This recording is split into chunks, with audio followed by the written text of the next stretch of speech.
लोग शनिदेव महाराज के नाम से डर जाते हैं, जबकि ऐसा कहीं पर नहीं है। ज्योतिष शास्त्र में साफ साफ इस बात का वर्णन आया हुआ है कि शनिदेव महाराज कोई अशुभ ग्रह नहीं है। शनिदेव महाराज क्रूर प्रवृत्ति के ग्रह हैं, यानी कि अच्छा भी फल देते हैं और बुरा भी फल देते हैं। इसलिए धनु राशि के जातकों को डरना नहीं चाहिए, क्योंकि आप पर ना 7.5 चल रही है और ना चल रही है शनिदेव महाराज की ढैया, और आपके तृतीय भाव पर विराजमान है। अब ये 29 मार्च 2025 तक आपके तृतीय भाव पर विराजमान रहेंगे। इनका प्रभाव आप इस प्रोग्राम में पहला प्रश्न ये है, आप ये जानेंगे कि अगर शनिदेव महाराज का धनु राशि पर प्रभाव पड़ रहा है तो क्या पड़ रहा है, क्या अशुभ प्रभाव पड़ रहा है, क्या शुभ प्रभाव पड़ रहा है, ये चीज़ को जानेंगे। साथ ही साथ में आज से ही शनिदेव महाराज का जो महाप्रकोप आप पर चल रहा है वह कहीं ना कहीं आपका दूर हो जाएगा। तो हर एक बात पर हम विशेष पूर्वक इस प्रोग्राम में चर्चा करेंगे। नमस्कार, मैं ज्योतिष आचार्य शिवराज शास्त्री आप लोगों का हार्दिक स्वागत कर रहा हूँ। सबसे पहले अपने प्रभु से आराधना करते हैं कि जो भी दर्शक हमारे देख रहे हैं इस प्रोग्राम को, प्रभु उन सभी दर्शकों के हमारे कष्ट परेशानी और जो नहीं देख रहे हैं उनके भी प्रभु शनिदेव महाराज से आराधना करते हैं, शनिदेव महाराज की उनके सभी के कष्ट दूर हो जाएं। चलिए प्रोग्राम में आगे बढ़ते हैं और समझने का प्रयास करते हैं। अगर आप अपनी कुंडली पर परामर्श विश्लेषण विस्तार पूर्वक अच्छी तरीके से करवाना चाहते हैं तो हमारे दिए गए नंबर पर आप संपर्क करके अपनी कुंडली का परामर्श विश्लेषण विस्तार पूर्वक अच्छी तरीके से करवा सकते हैं। तो चलिए अब हम आगे बढ़ते हैं और समझने का प्रयास करते हैं कि शनिदेव महाराज का अशुभ प्रभाव या शुभ प्रभाव धनु राशि के जातकों पर क्या पड़ रहा है और अशुभ प्रभाव को कैसे रोकें, इस बात की भी हम चर्चा करेंगे। चलिए, तृतीय भाव हमारे साहस का, हमारे कॉम्पिटेंस लेवल का, हमारी कंठ स्वर वाणी का, यही तीसरा भाव हमारे भाइयों का, और जहाँ पर जिसके स्वामी कौन है, शनिदेव महाराज हैं। आपके लग्नेश देवगुरु बृहस्पति ने शनिदेव महाराज को आपके 2 भाव दिए। पहले आपका धन का स्वामी बनाया शनिदेव महाराज को और आपके साहस का। और जब आपके अंदर साहस होगा किसी चीज़ का तभी तो धन आएगा ना। तो इनका स्वामी कौन है, शनिदेव महाराज हैं। तो शनिदेव महाराज का प्रभाव यहाँ पर आपके क्या पड़ रहा है। देखिए 7 ग्रह हैं जिनके भाव हैं और सभी ग्रहों के अलग अलग भाव हैं। जैसे आपके 7 ग्रह हमारे कौन कौन से हो गए, पहले ग्रह हो गए देवगुरु बृहस्पति, दूसरे हो गए सूर्यदेव भगवान, तीसरे हो गए हमारे चंद्रदेव, चौथे हो गए बुध महाराज, छठम हो गए शनिदेव महाराज और सप्तम हो गए कौन, मंगल देव। अब इनके 7 ग्रहों के भाव हैं, किंतु राहु और केतु का कोई भाव नहीं, इन्हें आदर्श ग्रह कहा गया है।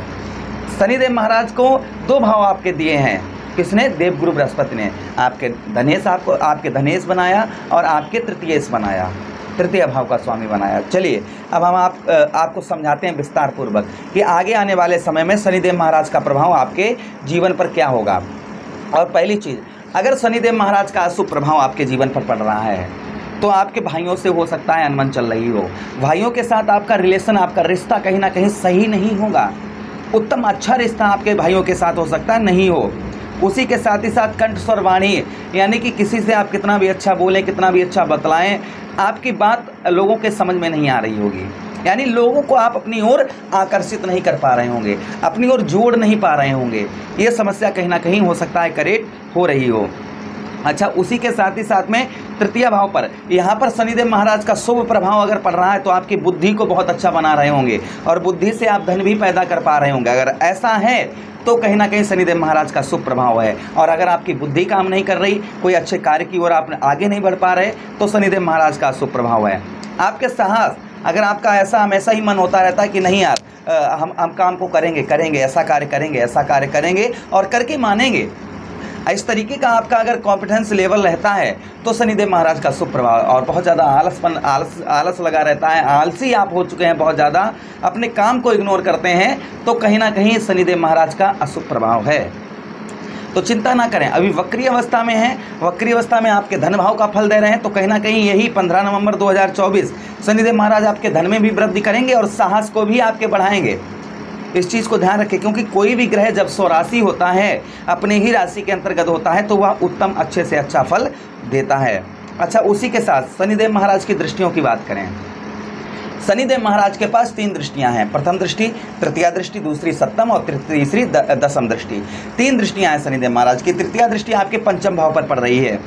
पंचम भाव पर यहाँ पर शनिदेव महाराज आपको अगर आलसी, बहुत ज़्यादा आलसी बना रहे हैं, चंचल स्वभाव आपका बना रहे हैं, भ्रमणशील बना रहे हैं, यानी एक जगह पर आपका मन नहीं लग रहा है, हर जगह बार बार घूमने का, कहीं यहाँ नहीं चलो वहाँ चलते हैं, वहाँ नहीं वहाँ चलते हैं, वहाँ नहीं वहाँ चलते हैं, यहाँ ऐसा नहीं, ऐसा नहीं, ऐसा ये कर लें वो कर लें, इस तरीके का आपका मन चंचल स्वभाव है, भ्रमणशील आप बहुत ज़्यादा हैं, तो शनिदेव महाराज की वजह से हैं। इसलिए शनिदेव महाराज का जो मैं बताऊंगा उसे आपको ध्यान से करना होगा। अगर वह कर लेते हैं तो शनिदेव महाराज आपको भ्रमणशील, आपकी बुद्धि पर कोई इफेक्ट नहीं डालेंगे। फिर भी पंचम भाव हमारा संतान का भी होता है। अगर संतान से रिश्ता अच्छे नहीं है, संतान का सुख नहीं प्राप्त हो पा रहा है, तो कहीं ना कहीं हो सकता है शनिदेव महाराज का अशुभ प्रभाव हो। अच्छा, उसी के साथ यही पंचम भाव लव लाइफ का होता है, यानी प्रेम के जीवन का होता है। अगर आपका प्रेम संबंध खराब है, प्रेम संबंध टूट गया है 2023 से लेकर अभी तक, तो कहीं ना कहीं शनिदेव महाराज का अशुभ प्रभाव है आप पर। उस प्रेम को कैसे वापस लाएं, शनिदेव महाराज का आशीर्वाद कैसे पाएं, ये आगे हम आपको बता रहे हैं। अच्छा, एक दृष्टि शनिदेव महाराज की आपके भाग्य स्थान पर जा रही है। आप ध्यान दीजिए, यहाँ पर आपके भागेश कौन बनते हैं? आपके भागेश बनते हैं सूर्यदेव भगवान। और सूर्य और शनि में संबंध क्या है वो तो आपको भली भांति मालूम है। तो सूर्य देव की भगवान की शनिदेव महाराज की सप्तम दृष्टि आपके भाग्य स्थान पर पड़ रही है। लेकिन यहाँ पर जो है हमारा नवम भाव भाग्य का होता है, यही हमारे शुभ कर्मों का भाव होता है, यही हमारे मांगलिक कार्यों का भाव होता है। और जहाँ पर यहाँ पर शनिदेव महाराज आपको संत प्रवृत्ति का बना रहे होंगे, यानी कि पूजा पाठ में मन लगना, धार्मिक कार्यों में सम्मिलित होना, उसी के साथ ही साथ मांगलिक कार्यों में सम्मिलित होना, ये आपको शनिदेव महाराज दे रहे हैं। अगर ऐसा नहीं दे रहे हैं तो शनिदेव महाराज का फल आपको प्राप्त नहीं हो रहा है। इसका उल्टा है तो भी शनिदेव महाराज का पर अशुभ प्रभाव कहीं ना कहीं बना हुआ है। अच्छा, अगली दृष्टि शनिदेव महाराज की कहाँ पर जा रही है? आपके व्यय भाव, आपके 12वें भाव पर। अब 12वें भाव पर शनिदेव महाराज का प्रभाव क्या है? 12वां भाव हमारा व्यय भाव होता है, अर्थात हमारे खर्च का स्थान होता है। और खर्च के स्थान पर अगर शनिदेव महाराज की दृष्टि जा रही है और शनिदेव महाराज की दृष्टि लंका पर पड़ी तो लंका सोने से काली पड़ गई। अच्छा, 12वें भाव पर यहाँ पर आपको नेत्र संबंधी रोग, आलसपन लदा हुआ, शत्रुओं का भय बना हुआ, व्यर्थ का धन खर्च हो रहा है, यानी कि कोर्ट कचहरी, मुकदमा, थाना, हॉस्पिटल, कचहरी, इन सब में आपका धन खर्च हो रहा है। उसी के साथ ही साथ में आप अपने व्यवहार से बहुत ज़्यादा कष्ट उठा रहे हैं, यानी आप दूसरे के साथ अच्छा करते हैं। जैसे आपने किसी को कोई चीज़ मांगी दे दी, उसने हड़प ली या उसने कहीं रख दी जाकर, या उसने वापस ही नहीं आपको वो चीज़ की, तो आप अपने व्यवहार, आप लोगों से अच्छा व्यवहार करते हैं, किंतु उसका उल्टा हो रहा है आपके साथ। तो शनिदेव महाराज का अशुभ प्रभाव कहीं ना कहीं आपके ऊपर बना हुआ है।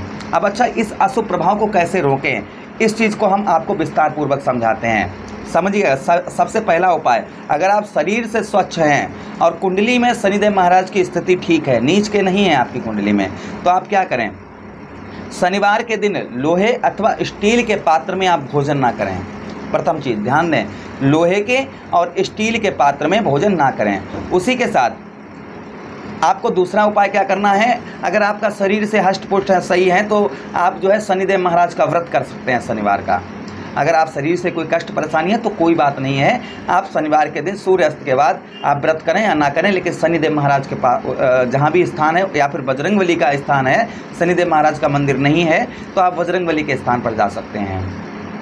वहाँ पर जाकर आपके हर रोम रोम में शनिदेव महाराज का नाम बसा हो, आपके हर रोम रोम में, ध्यान दीजिएगा, इतना लगाव शनिदेव महाराज से आपका हो, और वहाँ पर बैठकर शनिदेव महाराज से आराधना करना सच्चे मन से कि प्रभु आज से पहले जो भी हमसे कोई भी, क्योंकि कर्म फलदाता है, कलयुग के न्यायाधीश हैं, इसलिए आपको ये बात कहनी है कि हे शनिदेव महाराज, जो भी हमने कर्म किए हैं, जो हमसे अशुभ कर्म हो गए, गलत कर्म हो गए, प्रभु हम उसका पश्चाताप कर रहे हैं और ऐसे कर्म दोबारा गलत कर्म नहीं करेंगे, प्रभु हमें क्षमा करें।